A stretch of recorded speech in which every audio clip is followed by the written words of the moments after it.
Hello friends, here you are watching doctor Vipin Kumar. और ये topper series का जो सीक्वेंस है, ये फर्स्ट वीडियो है 2021 जो आईसीआर जेआरएफ के टॉपर्स की जो वीडियो का सीरीज है, ये फर्स्ट है। और यहाँ पर हमारे साथ जो जुड़े हुए हैं सत्यम शर्मा, और इन्होंने ऑल इंडिया 5th रैंक लाया है प्लांट साइंस में। So first of all I want to congratulate Satyam Sharma for his great achievement and definitely he will get IARI।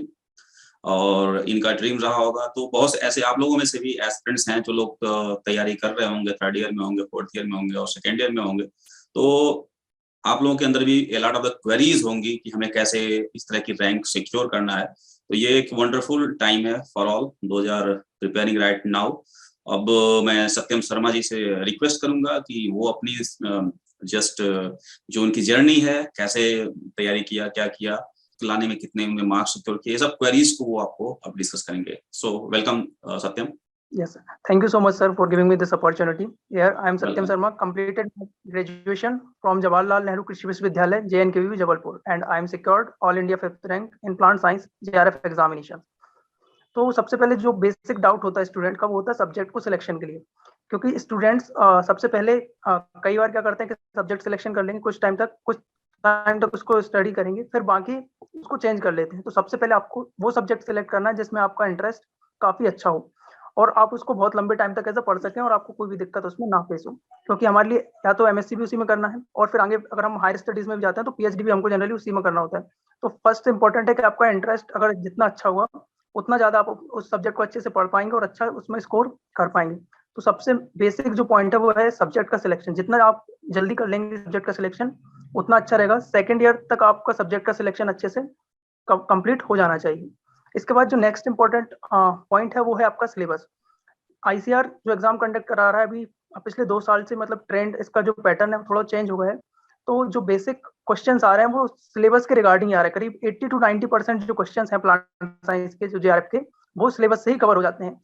कई लोग ये बोलते हैं कि आपको बहुत बाहर से पढ़ना पड़ेगा, बहुत एकदम वास्ट, मतलब एक्सट्रीम लेवल तक जाना पड़ेगा। जितना सिलेबस में दिया हुआ उसको आप बहुत अच्छे से पढ़ें। जो रिकमेंडेड बुक्स हैं उसको आप काफी अच्छे से देख लें। करीब जो हमारा JRF का सिलेबस है 4 यूनिट है उसमें, तो जो और उनमें जो करीब टॉपिक हैं तो 40 से लेके 50 टॉपिक्स उसमें दिए हुए हैं। तो आपको सारे के सारे जितने भी टॉपिक्स हैं उसको अच्छे से देखना है। एक एक टॉपिक से क्वेश्चंस आते हैं। जैसे पहले बायोगैस, कंपोस्टिंग वगैरह इन टॉपिक से क्वेश्चंस नहीं आते थे, बट अभी इन क्वेश्चन से भी वो 1-2 क्वेश्चंस जनरली पूछ लेते हैं। इसके साथ साथ इकोनॉमिक बॉटनी वाले जो टॉपिक्स हैं उससे भी क्वेश्चंस अभी आते हैं। तो और जैसे मैं चाहूंगा कि आप यूनिट वाइज जो है ना पूरा बुक्स रेफरेंस और कैसे कैसे क्वेश्चंस आए थे, थोड़ा यूनिट वाइज चलेंगे तो जो स्टूडेंट्स हैं और उनके लिए बहुत ही आसान होगा समझना। Yes subject wise sir. हाँ, यूनिट जो 4 यूनिट बोला ना आपने कि 4 यूनिट है, तो उस यूनिट के अकॉर्डिंग अगर चले तो कौन से रेफरेंस बुक और कैसे है? इसमें पहली यूनिट है उसमें बेसिक एग्रीकल्चर का है जनरली, मतलब आपको इंडियन इकोनॉमी में एग्रीकल्चर का कंट्रीब्यूशन देखना है और NPK वगैरह का रोल देखना है, जो जनरली आपको कवर हो जाता है कि कौन कौन से उनके NPK के क्या रोल है और उसके कमी से कौन कौन से उसमें डिसऑर्डर्स जनरली होते हैं। इसके बाद कुछ क्रॉप्स दी हुई हैं तो उनके आपको पढ़ना है कि क्या क्या उसकी बॉटनी किस तरह से और किस तरह से उनका रोल प्रोडक्शन कैसे क्रॉप प्रोडक्शन होगा। इसके बाद जो 2nd यूनिट है उसमें दिया हुआ है कि सेल स्ट्रक्चर वगैरह और जितने भी जो बाकी हैं प्लांट फिजियोलॉजी से रिलेटेड जो टॉपिक्स हैं ये सभी इसमें आ जाएंगे। तो इस तरह से इसमें बेसिक सब एज एक टॉपिक दूसरे से कम मिले हुए हैं। तो बेसिकली हम सब्जेक्ट वाइज देख लेते हैं। पहला जो वो है जनरल एग्रीकल्चर। जनरल एग्रीकल्चर के लिए आप सबसे इंपॉर्टेंट बुक है नेमराज सुंडा की।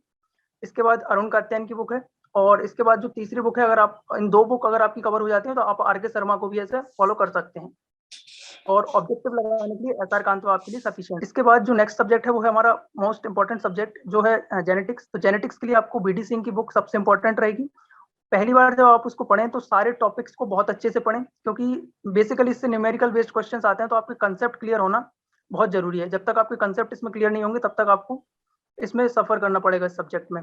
तो इसमें BD सिंह की जो बुक है वो आपको पढ़ना पड़ेगा। BD सिंह और BK प्रसाद की ऑब्जेक्टिव की बुक है।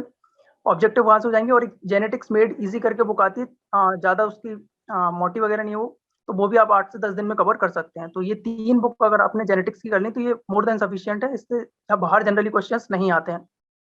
और इसके बाद जो नेक्स्ट सब्जेक्ट है वो हमारा प्लांट ब्रीडिंग। तो प्लांट ब्रीडिंग में बेसिकली आपको जो बीडी सिंह की बुक है वो बहुत अच्छे से पढ़ना है, ऑब्जेक्टिव और थ्योरी के दोनों के लिए। इसके साथ साथ अगर आप फुंदन सिंह की बुक पढ़ सकते हैं तो वो भी काफी अच्छी रहेगी ब्रीडिंग के लिए। तो ये बेसिकली आपका ब्रीडिंग और जेनेटिक्स हो जाएगा।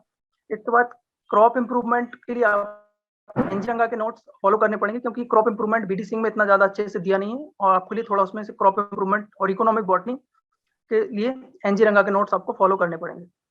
इसके बाद जो नेक्स्ट सब्जेक्ट है वो है प्लांट पैथोलॉजी। प्लांट पैथोलॉजी के लिए सबसे इम्पोर्टेंट जो अभी जो न्यू ट्रेंड है, न्यू पैटर्न है, उसमें असर्शन और रीजनिंग टाइप के जो क्वेश्चंस आ रहे हैं, तो उनके लिए आपको जो एग्रीमून की पीडीएफ है वो बहुत अच्छे से पढ़नी है, इंट्रोडक्शन वाली जो पीडीएफ है, तो वो सबसे अच्छे से करना है। इसके बाद एससी दुबे की फंगी वायरस एंड बैक्टीरिया वाली जो है वो आपको काफी अच्छे से करनी है। और इसके बाद एक एसएस शर्मा की बुक आती है, उसमें डायरेक्ट पॉइंट वाइज सारा दिया हुआ है, मतलब पूरी प्लांट पैथोलॉजी उस बुक में कवर की हुई है। और इस साल उसी बुक से कम पैथोलॉजी के 70 से 80% क्वेश्चंस उसी पर्टिकुलर बुक से पूछे गए हैं, मतलब डायरेक्टली उसी बुक से क्वेश्चंस आए हैं। एसएस शर्मा की बुक है पैथोलॉजी एंड ओवरव्यू। मैं एक क्वेश्चन से यहाँ पर इंटरफेयर करना चाहूंगा। दिस ईयर जो है आपका प्रोपोर्शन कैसे रहा कि प्लांट साइंस में ब्रीडिंग का, पैथो का और जनरल एग्रीकल्चर का क्या प्रोपोर्शन था, रेशियो क्वेश्चंस करना था, कितने क्वेश्चंस थे? सर प्लांट ब्रीडिंग के सर 20 से 25 क्वेश्चंस करीब थे सर। और सर 25 क्वेश्चन के समथिंग ही सर जेनेटिक्स से थे। और sir 26-27 question sir pathology subject से थे सर। इसके बाद सर जनरल एग्रीकल्चर बेसिकली बहुत कम क्वेश्चंस पूछे गए सर इस बार, करीब 5 से 6 क्वेश्चन से ज्यादा क्वेश्चंस नहीं थे सर जनरल एग्रीकल्चर से, अगर हम पर्टिकुलरली देखें तो। वो मेजर जो क्वेश्चंस थे वो ब्रीडिंग की बुक से ही कवर हो रहे थे, तो बाकी ज्यादा स्ट्रेसफुल वो नहीं है। इसके बाद सीड टेक और प्लांट फिजियोलॉजी से करीब 10 क्वेश्चंस के समथिंग आए इस बार। और इसके बाद जो नेक्स्ट इंपॉर्टेंट है वो है हमारी माइक्रोबायोलॉजी सब्जेक्ट। तो माइक्रोबायोलॉजी के लिए आप एज अ प्लेक्जर की बुक अगर आपको बहुत अच्छे से पढ़नी है तो प्लेक्जर की बुक पढ़ सकते हैं। बाकी आप एनजी रंगा के नोट्स अगर कम टाइम में करना चाहते हो तो एनजी रंगा के जो नोट्स हैं और एग्रीमून की जो पीडीएफ है वो बहुत अच्छे से पढ़ें। और थारो एंड कपूर के शुरू के 6 चैप्टर और लास्ट के जो 6 चैप्टर हैं, अगर ये दोनों आपने कर लिया तो आपकी माइक्रोबायोलॉजी बहुत अच्छे से कवर हो जाएगी। और माइक्रोबायोलॉजी में आपको ध्यान देना है कि जो नाइट्रेट एसिमिलेशन वगैरह हुआ, नाइट्रोजन फिक्सेशन में जो बैक्टीरियाज वगैरह इन्वॉल्व होते हैं, तो इससे हर साल करीब 3 से 4 क्वेश्चन इससे पूछे जाते हैं। तो आपको बेसिकली इन टॉपिक्स पे बहुत अच्छे से ध्यान देना है। और इसमें जो क्लासिफिकेशन है बैक्टीरिया का, तो वो क्लासिफिकेशन भी आपको अच्छे से होना चाहिए, कौन सा ग्राम पॉजिटिव है, कौन सा ग्राम नेगेटिव है। इसके बाद बर्गीज मैनुअल आप अच्छे से कवर होना चाहिए, जो जिसमें बैक्टीरिया का पूरा क्लासिफिकेशन है मॉडर्न टाइम पे, जिसको हम फॉलो करते हैं 16 SRNA के बेस पे। तो वो आपका ऐसे अच्छे से क्लियर होगा, तो आपको बहुत ज्यादा दिक्कत इसमें फेस नहीं होंगी। तो माइक्रोबायोलॉजी में ये है, और कुछ इंडस्ट्रियल एप्लीकेशंस भी आप उसमें देख सकते हैं माइक्रोबायोलॉजी में। इसके बाद सर जो नेक्स्ट टॉपिक है वो है हमारा सीड टेक्नोलॉजी। तो सीड टेक्नोलॉजी के लिए आपको पीके अग्रवाल सर की जो बुक है वो अच्छे से आप कर लें।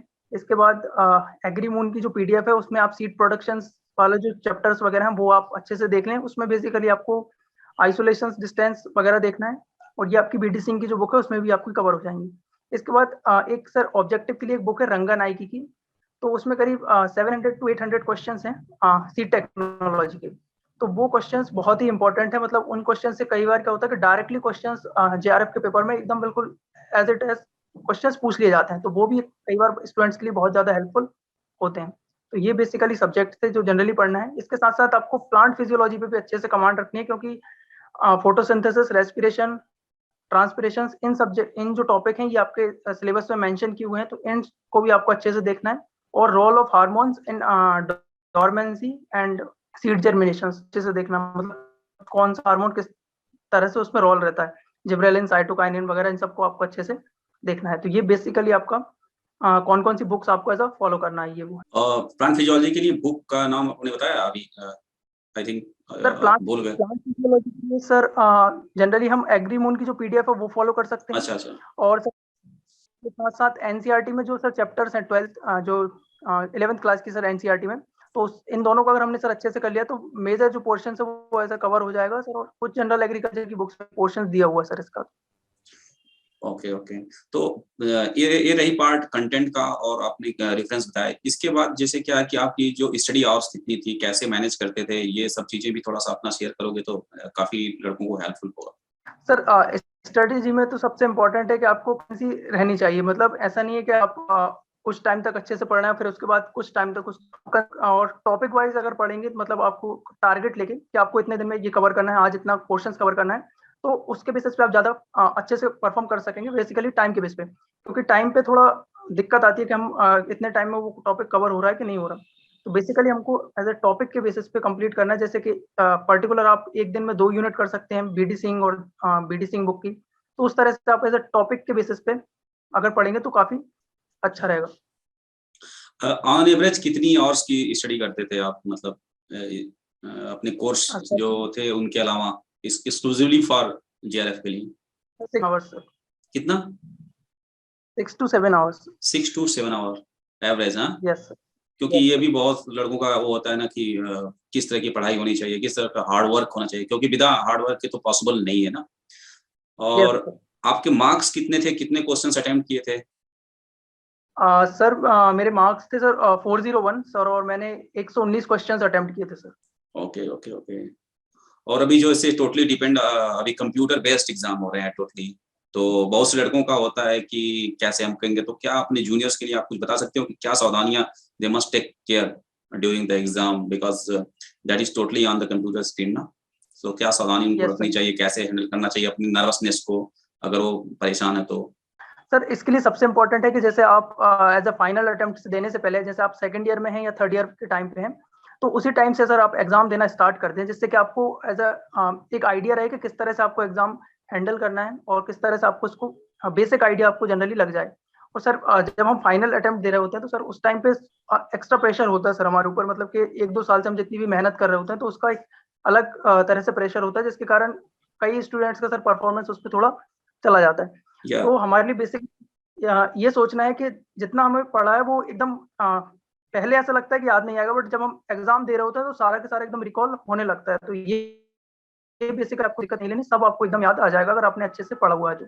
और बेसिकली उस टाइम पे आपको असर्शन रीजंस में बहुत ज्यादा ध्यान देना है, क्योंकि कुछ क्वेश्चंस बहुत ही एकदम मतलब पहला असर्शन अगर गलत है और दूसरा तो वो आपको थोड़ा अच्छे से देखना पड़ेगा, क्योंकि कई बार ऑप्शंस वो ऊपर नीचे कर देते हैं तो उस टाइम पे भी आपकी गलतियां होने के चांसेस बढ़ जाते हैं।